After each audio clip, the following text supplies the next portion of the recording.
Hello everyone, my name is Joshua Moreno from Georgian Core University. I'm Jalen Bruno from Georgian Core University. I'm Josh Fox from Georgian Core University. And today we're going to be reading A Song for a Whale by Lynne Kelly. Alright, so we'll be reading the first chapter of A Song for a Whale. Until last summer, I thought the only thing I had in common with that whale on the beach was a name. I sat with Grandpa after collecting shells and driftwood scattered along the shore, and some wildflowers from the dunes. The shells and driftwood were for Grandma, and the flowers were for the whale. Grandpa had asked how school was going, and I told him it was the same, which wasn't good. I had been at that school for 2 years and still felt like the new kid. Grandpa patted the sand next to him. Did you know she was pretty? Oh, she was probably deaf too. He signed.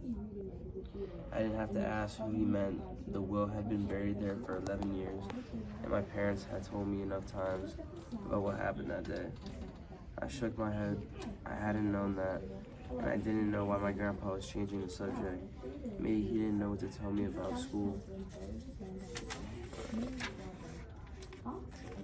The whale had beached herself the same day I was born. When she was spotted in the shallow waters of the Gulf, some people stood on the shore and watched her approach. My grandma ran into the cold February water and tried to push her away from the land as if she could make a 40-ton animal change her mind about where she wanted to go.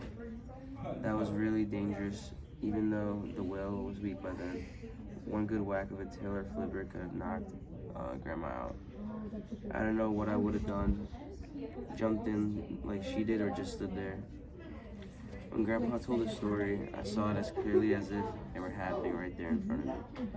His signing of hands showed me the whale in the ocean that suddenly went quiet, swimming over there, trying to find the sounds again.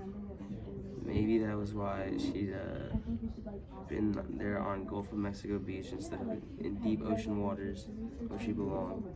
Say whales didn't swim so close to shore, only her on that day. Grandpa added, the ocean is dark and it covers most of Earth. The whales live in all of it. The sounds guide them through that, and they talk to one another across oceans. With the familiar sounds of the ocean gone, the whale was lost in her new silent world. After marine biologists learned all day they could form from her, she was buried right there on the beach, along with the unanswered questions about what had brought her to that shore.